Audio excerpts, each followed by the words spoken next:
We're live now, but let me see. Gotta add it to some destination. So we are live on YouTube, Okay. and that is where we will go because it appears that um well let's attempt to we'll give one more attempt with Facebook, but literally we cannot get this within a matter of seconds. We will repost this to Facebook, and we have attempted to go live this week. So it looks like that we are live on Intentional Wealth with Tiffany Tippins. I am your host, Tiffany Tippins, and I'm excited tonight that we have Courtney Porter, who is a mental health therapist and Mm-hmm. podcast host of the Self Care CEO podcast. Did I get Yes, it right? ma'am. You did. You did. Awesome. So today we are talking about managing your cash flow without guilt. And if you could turn your volume down a little bit in the background, Courtney, it looks like we're getting some feedback. I'm going to turn mine down as well to see if that helps. Is it still But feedback for you? you sound way much better. Okay. Thank you. I do hear a little bit of feedback, but you sound much better. So whatever you did, um, if you could stay there where you were. And so if many of you don't know already, I am a pink and green woman. And last week, was it last week? It just feels like maybe it was 2 weeks ago. But uh, Alpha Kappa Alpha Sorority Incorporated, we had our Boule, which is our national conference in Las Vegas. And it was such a sight to see because I wasn't there necessarily just for Boule. Matter of fact, I was there for a classmate's birthday. But anytime there's Boule, we look forward to the vendors, right? And I'm going somewhere with this story. And anything that you can see pink and green, we want it. That's no different from the deltas, the zetas, sigma, gamma, rho, whoever you are, Q's, alphas, kappas, iotas. We love our colors. And it is so funny because over the last, literally, it's probably been almost, it's been almost 2 weeks since I left, but it was over last Saturday that the conference was over. And on Facebook, the only thing that I could see is like all so much stuff that people bought in the vendors. And I said, this is going to be an interesting conversation when we talk about managing cash flow without guilt because uh, the post with my husband, my husband Mm-hmm. said I need to rehome this because I spent too much at Boulay.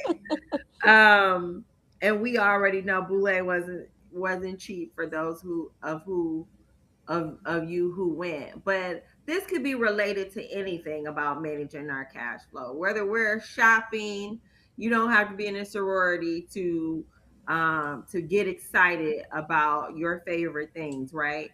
Um, and so I thought this would be a very good conversation when we're talking about managing our cash flow without guilt, and not just that, but we always want to talk on Financial Therapy Thursdays, not just about the spending or the strategy, but our mental health beyond that, because shopping is therapy for most women. And so I have Courtney here. I want you to join in on the conversation. because I've been talking about where money is going, and from a standpoint of spending, I really want you to talk about where that comes from. Like, not only from, okay, I have buyer's remorse. I went out and bought a $2,500 Louis Vuitton bag or Mm-hmm. whatever designer bag. um where does the guilt come from, Courtney, when we realize after we've gotten home from the mall, Boulay, wherever, Mm-hmm. uh and we realize, hey, I'm in trouble? Typically, when you think of financial guilt, the guilt derives from looking backwards instead of moving forward.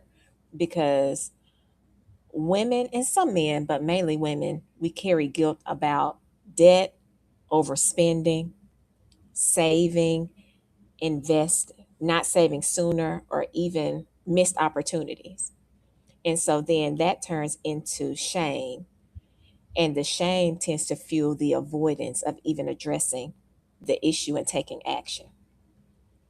But even with that, it's important for women to use the mistakes as data and not turning it into your identity.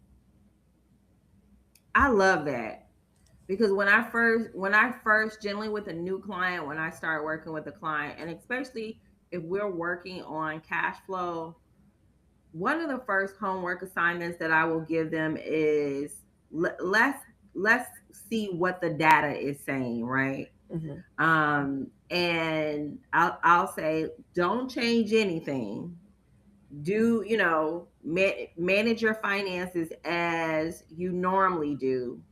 Let's track it for a week, maybe 2 weeks, until your next paycheck, depending on your pay intervals, and then let's hook that up to software that I have, and we can see where that money went from your checking account. Mm-hmm. Is it going to eating out? Is it going to household? Is it going to lifestyle, like paying bills? Where's the money going? Mm-hmm. And so when you talk about um, getting the data first, Mm-hmm. I know why I do it, so I can know, okay, what do we need to address and where we Mm-hmm. need to move on from here. What does a data mean to you from a therapist of how to help someone when they do have a spending problem? Well, data pretty much shows us, it teaches us, um, well, it teaches you about your experiences, and why you make the decisions, the financial decisions that you do. So if I'm collecting data, then I'm also looking at patterns of behavior. And those patterns shape my habits. And those habits turn into lifestyle. If you do the habits consistently enough, then they turn into behaviors. Well, that's with anything, even outside of finances. The more things that we do, even Mm-hmm. small little increments over a period of time, they then turn into a behavior, and that behavior turns into a lifestyle. And sometimes it's a lifestyle that we feel, oh my God, how can I rewind? How can I undo it? And that's pretty much focusing on the patterns without Mm-hmm. beating a dead horse. Mm-hmm. And so here's where I want to encourage not just women but everyone is, when you have a extensive history of patterns, I think it's I don't think we give ourselves enough credit Mm-hmm. when we want to address it and we know that it's an issue, but we don't give ourselves enough time to stop that behavior. I mean, we could definitely have, and we talked about this in my podcast a couple of weeks ago, of managing your money beliefs. Mm-hmm. And it takes years to Mm-hmm. develop, how, what we believe, why we believe it, where we got it from.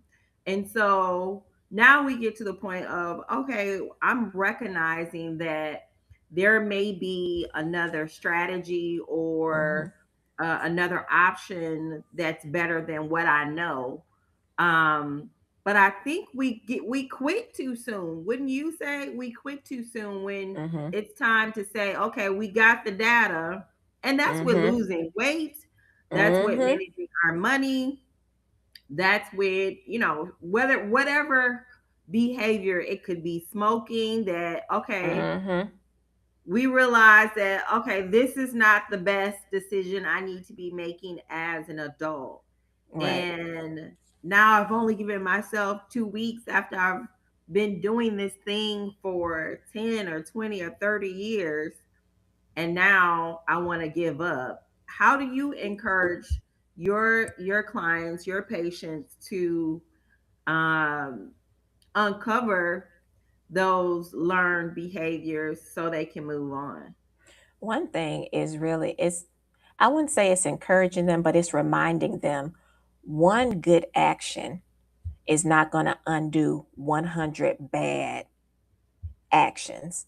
It's like just because I eat salad today doesn't um, disregard me eating McDonald's almost every day or whatever fast food, because Mm-hmm. we're Mm-hmm. not even gonna go whatever fast food of your choice you choose to eat. One Eating salad is great. That's Mm-hmm. awesome.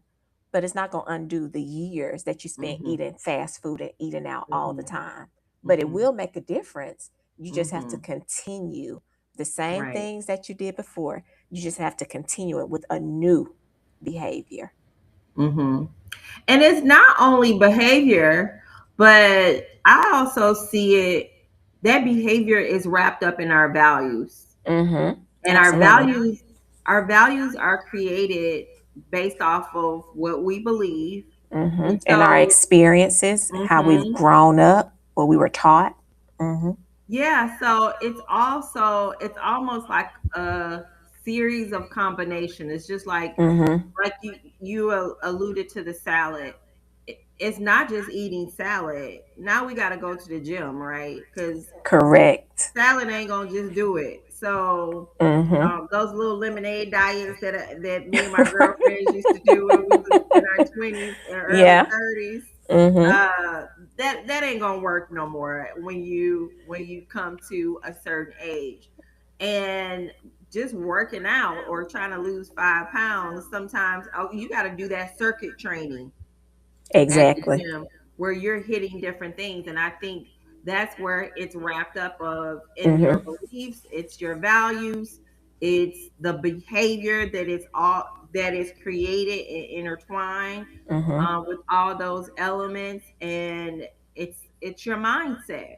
Mm-hmm. And I think a lot of people don't understand that, I don't just need to go back and unravel this behavior, but I need to unravel, how I think about money or whatever it is, the thing that we're discussing uh, Mm-hmm. today.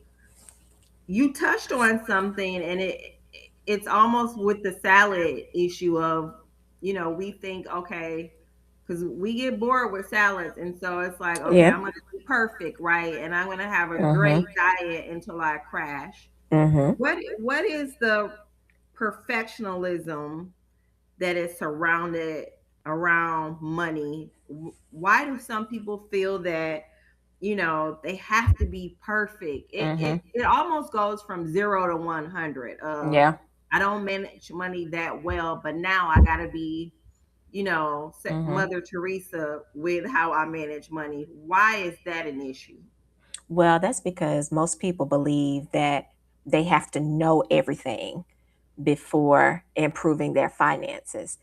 And they start to tell themselves or start having thoughts of perfection. Perfectionism tends to sound like I need to have a perfect budget or I need to learn everything first. When in reality, perfection often disguises itself as preparation. You think I have to be prepared to start, but no, you really just have to start, and you can't wait until you're financially perfect. You have to start while you're learning. Mm-hmm. Mm-hmm. I would agree. So I'd like to address that as it doesn't have, you can hit various points and still make progress. It's Mm-hmm. not just about um, creating a perfect budget, but you can, without it being overwhelming, right? You Mm-hmm. can look at, okay, where did I create these money beliefs from? Are they still serving me? How are they intertwined with my values? And what needs to change based off of the life that I have developed for myself today? I Mm-hmm. saw a video a few days ago, and there was a, I don't know if I would call her an influencer. I don't consider myself an influencer, but I would say she was an educator. And Okay. she was talking about investing versus paying off debt. Mm. And she made an analogy of like, you need to pay off debt, like you had to do one or the other. You couldn't do both. Mm-hmm. And her example was like that, once you get to the point of paying off debt, then you can invest. Mm-hmm. And I thought to myself, I was like, but what if you had a lot of debt, right? And you still Mm-hmm. needed to invest, you need to put money into your retirement plan, and you're only 10 years from retirement, but it's taking you 8 years to pay off debt. Now you only got 2 years. Now that you've paid off your debt, you only got 2 years to invest, and then you're going to retire. I say that to say, like, we can walk and talk at the same time. And I think there are people out there that feel like they can't do a multitude of Mm-hmm. tasks when Yeah. it comes to uh, paying off their debt, investing, changing their money mindset. It's a variety of different ways that you can get to those problems that you have without one lacking. Now, obviously, Mm-hmm. there one is going to have a precedence over the other, but it shifts over time. What are some healthier habits or suggestions that you tell your clients when they are dealing with a lot that comes to, because a lot comes with guilt, and you mentioned shame, sometimes Mm-hmm. anxiety over managing their money The from a thing is, mental health point? with healthy habits, and that's financial habits, anything adjective habits begins with awareness, because you can't change what you refuse to look at, whether that involves weekly check-ins, tracking your spending, or creating boundaries around um, your spending. you know Mm-hmm. Mm-hmm. it builds confidence, because the habits create your healthy habits over time create financial confidence, and the confidence is something that you build. So it's more so about focusing on the habits rather than the outcomes, because the consistency and habits will yield the outcomes that we look for. But if we're so pressed on the outcomes, then we're not going to keep the main thing, which Mm-hmm. is a decision, which leads to an action, which leads to a habit. Mm-hmm. So we need to be focused, Mm-hmm. basically. We need to be focused on our finances. And, I always talk about why every dollar needs a job, whether that Mm, dollar you, needs a job for yeah. your lifestyle, for your taxes, for your household items, for your leisure. So it's not saying, I'm the type of advisor saying, girl, you shouldn't go to the mall at all.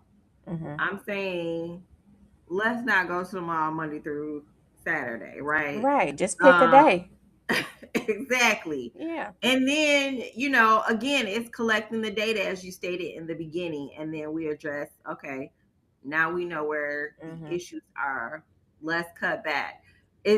Someone is going to, they're going to fail before they even start Mm-hmm. when they just go cold turkey. Nobody who's addicted to anything. Matter of fact, going cold turkey, I think, is sometimes more harmful than it is Mm-hmm. helpful. Wouldn't you say?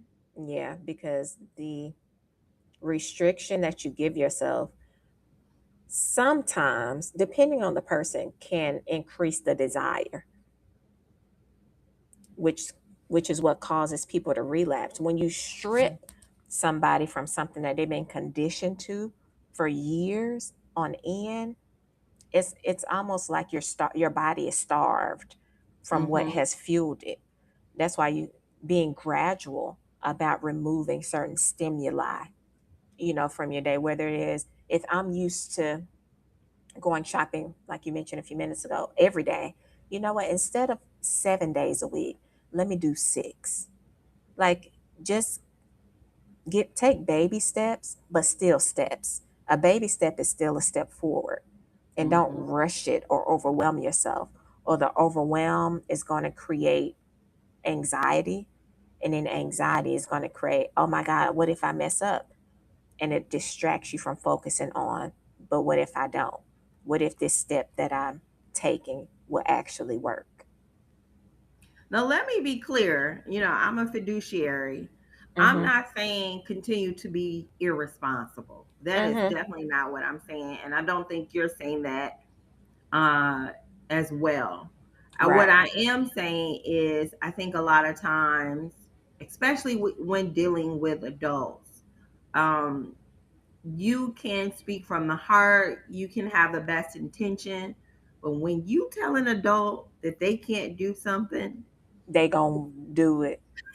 it's almost like A it's worse challenge. than It telling turns to a a child, challenge. right? Yeah. Yes, it's worse than telling a child that you can't do something and this is why, because we already know the consequence 9 times out of Uh-huh. 10. Yeah. But because we also have the control, Mm-hmm. it's hard to enforce that. You talked about outcomes. I really try to talk about and show clients what the outcome looks like when we're not managing our cash flow. Mm-hmm. Not just about the shame or guilt, but when you're spending this is why you can't contribute to this. And so you're telling me this is the lifestyle that you desire to have at retirement or even pre-retirement. But this type of behavior is blocking you from obtaining that type of lifestyle because of the behaviors that you're distributing and the challenges that you are continuing to present yourself today. So Mm-hmm. if we do XYZ and we do it over time, and then we have some milestones, like you Mm-hmm. said, let's celebrate those milestones Mm-hmm.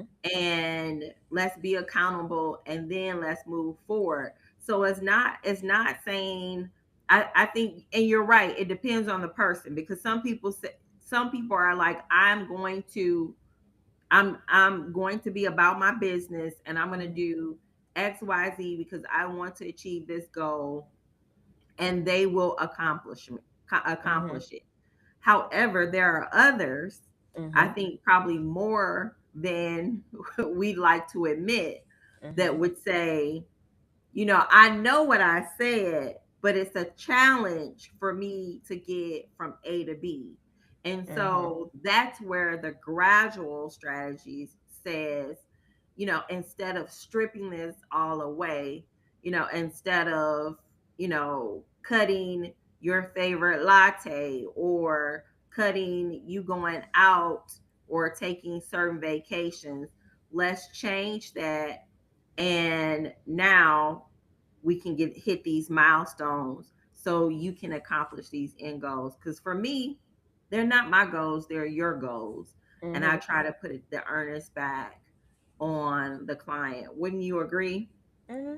Yeah. And I wasn't talking to somebody, but I was creating a piece of content the other day on this, piggybacks on what you're talking about, on how we've been conditioned not to trust ourselves, which is why we join so many conferences or groups or coaches because we don't trust that what we say will have precedence or will make a difference. And that's why we struggle with self accountability. It's like we need somebody to tell us because even it really started when we were as young as from 1 to 3. We, we were taught to believe that our thoughts and our decisions don't hold weight, but others do. That's why we trust other people telling us, "Oh, girl, you look good in that dress," even though we looked at ourselves before we left. But until somebody else said it, Confirmed it. we didn't believe it. We're like, okay, okay, I do know that. It's like it takes somebody else to tell us what we already know. And I Mhm. think if people held a sense of self accountability with their finances, they would stick with things more longer instead of waiting. Financial planners are great. I'm not negating your role, but if people follow through what you told them to do, they wouldn't need you as much as they think. But they have to constantly come to you. Oh, am I doing this right, Tiffany? And you just like, we talked about this 2 weeks ago. You know what to do. You just need to do it. Because I'm like that with clients. I'm like, you know what to do. You making it more complicated than what it really has to be. It's simple. Yeah. Yeah. I mean, I think there's a difference of unawareness Mm-hmm. and I'll preference this before I say it. The lack of knowing. So Mm-hmm. ignorance, Yeah. um being ignorant of something or not knowing, there's so many complexities with financial planning. I mean, I was just speaking with, one of uh my wealth management clients the other day, and we were talking, and she was like, man, when we were working together like 2 years ago, she felt like she had to get a certification in annuities. And I'm Mm-hmm. like, yeah, because there's so many moving parts to it, and her wealth plan was very complex, Mm-hmm. just from the amount of money she had and just the different buckets that she had. So we couldn't just have one strategy. We had to have a variety of strategies for her. I say that to say that, what you said is some things we know and we need education and we need accountability and we need guidance and coaching on. Mm-hmm. But there are some things that we also know that we need to just trust our instincts, Mm-hmm. and we need to be disciplined. Mm-hmm. But we also need accountability as Mm-hmm. well. And I think once once we get that accountability, just like, I clearly know I need to go to the gym. Mm-hmm. Now, where I find the time in the day to it, and then get to the point where I hire a trainer, that takes it to a whole nother level. Mm-hmm. Because, when my time is short, where do we end up? In somebody's drive through. We Right. know we don't believe there. We know we don't belong there. Mm-hmm. And so again, that's what you're talking about. It's like, okay, I know I don't belong here. I know I Mm-hmm. probably, if the simplest thing I need to do is run into the grocery store, grab a salad, and or get some soup and let that be my quick fix for the day. But that ends up, being a quarter pounder with a double patty and bacon on it. So, Right. And it's not that we just cheat. We go all in on the cheat meal. and you know, everybody you taking it. You're like, this is not. I know I'm wrong. Yeah. I know I'm wrong. So I definitely get there. There is a difference between not knowing and being ignorant and need the education and, the additional strategies. But there is that piece where it's like, okay, I know I'm not supposed to be doing this and I need accountability. And again, there's nothing wrong with that, but you need to get past the guilt and shame. And Mm-hmm. I think that's where most people fall into of, I get it all the time when I get, I mean, some of my current clients, not many, because I've developed a relationship like Let's take off the mask and be real. I have temptations just like you. So what happened? But there are some won't show up because of the guilt and shame.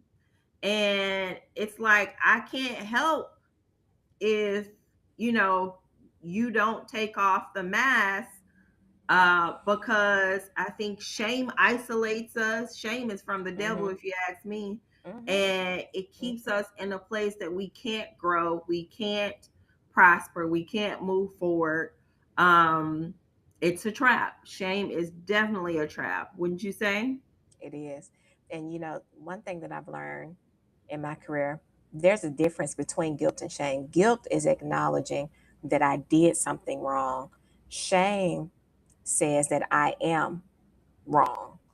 We attach ourselves to the action that we did, and those are two different things. Okay. Hmm. Okay. I guess you're right. Like shame would probably be more difficult to admit than being guilty and say, you know what, I hold my hands up, I did it and I was wrong. Shame Right. is the embarrassment of I knew Yeah. better, but I still did it. And Hmm. so I'm afraid to face what's next because almost I'm afraid to fail again. Hmm. Hmm. Awesome. Well, this has been an awesome conversation. I think, um, you know, I would love to get some of your takeaways of.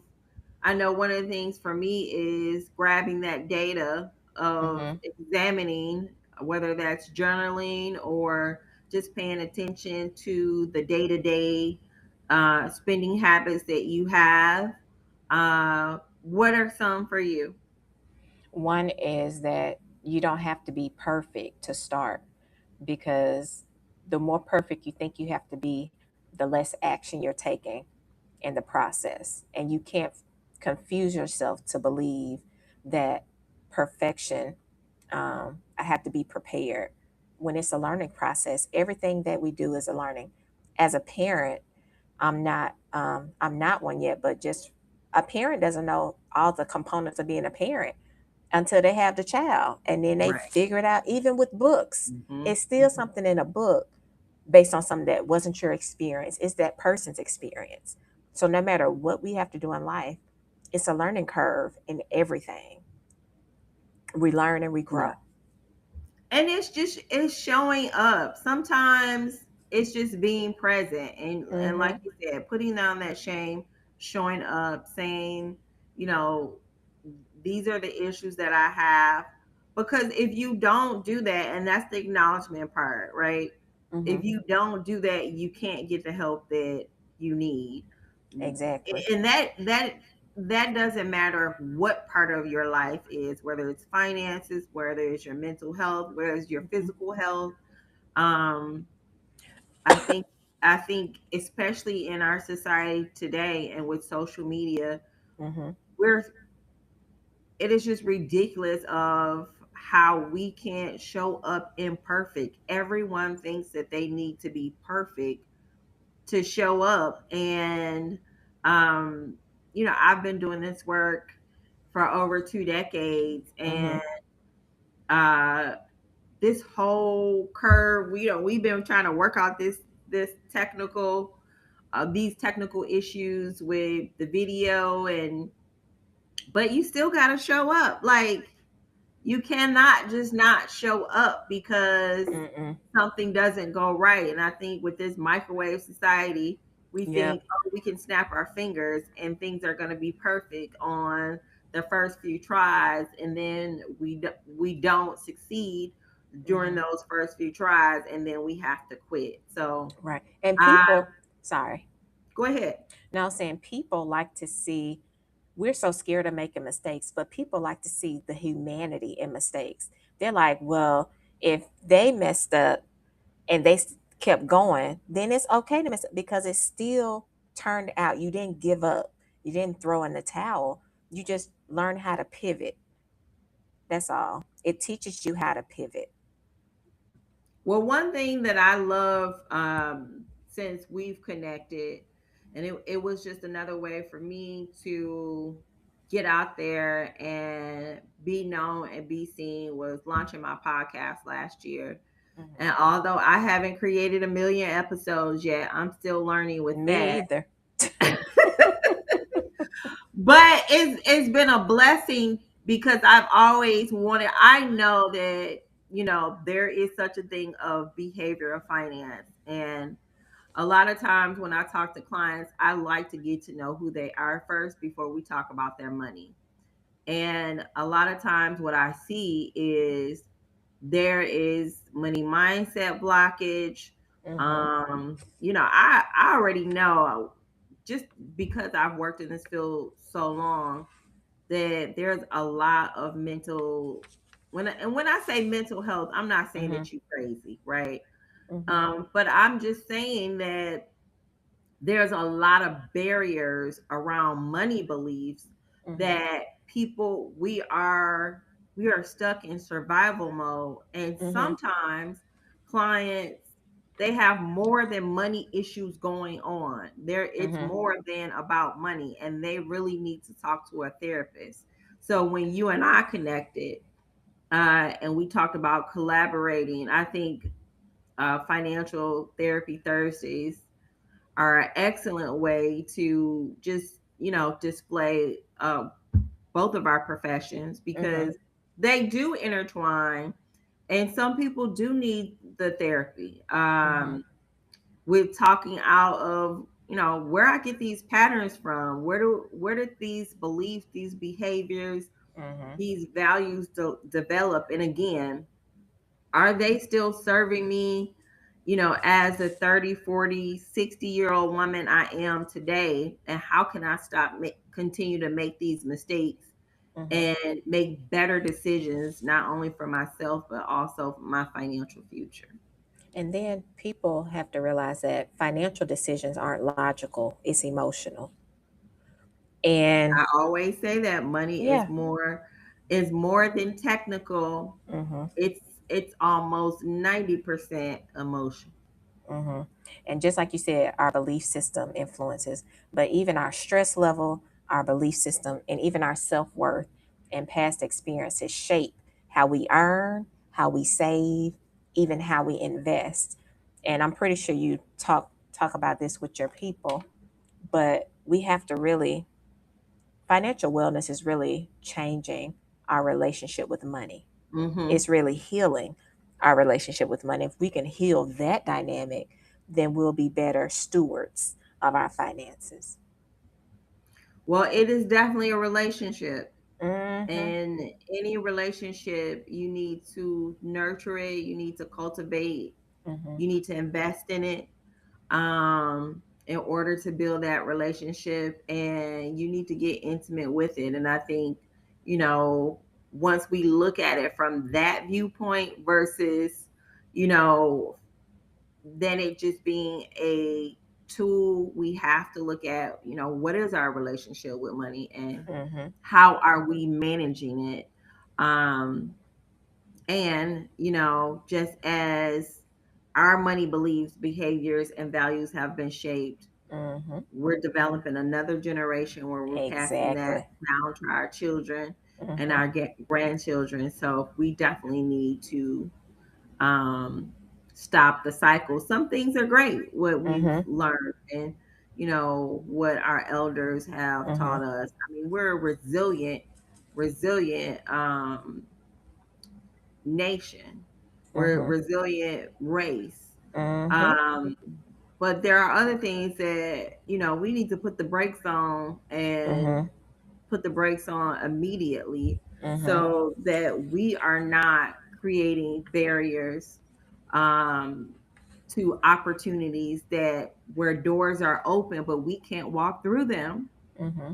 because we too concerned about things that are not going to be beneficial to us after we walk through. Mm-hmm. Sometimes we need to drop the baggage so we can have a lighter weight to tread. So once we walk through and get to our destination, then we can pick up those Mm-hmm. material things, because we have developed a rooted foundation. We've grown, we've built on what assets that we've accumulated, Mm-hmm. and then we're in the flourish and overflow season. So Exactly. yeah. Exactly. Well, thank you again, Courtney. Let's tell the people where they can find you. I know you have the Self Care CEO podcast, and let's Yes, talk about your book. for sure. You can, if you want to follow, you can follow me on YouTube at the Self Care CEO podcast. That's also on. I'm also on all podcast platforms. My book, I have a devotional book called Anxious Faith. You can find it on Amazon. I'm also working on a second book, like a survival guide for women, ambitious women carrying too much. Hope that's going to be released before the end of the year. So I'm working on that. So that's a project that I have working. I just have a lot of projects. I just need to put a period on it. So I'm excited about that. Um, so yeah, those are the platforms Awesome. you can follow me on. Awesome. And you guys know you can follow me on Intentional Wealth with Tiffany Tippins. My book plan for it is in on Barnes and Nobles, and it will be on Amazon by the end of the week. Okay. And I'm developing a companion workbook um, with Plan For, and it's the blueprint for achieving your dreams. But I'm the workbook will be for growing your personal wealth, and Mm-hmm. we are creating a entrepreneurship Mm-hmm. blueprint for small business owners, because when we don't have sound financial principles on the personal Mm-hmm. side, we bring those same values and beliefs into our business. Exactly. So yeah. All right. Well, thanks for joining me today. Thank you for connecting with Intentional Wealth with Tiffany Tippins, and we'll see you next Thursday. All right. Bye. Bye bye.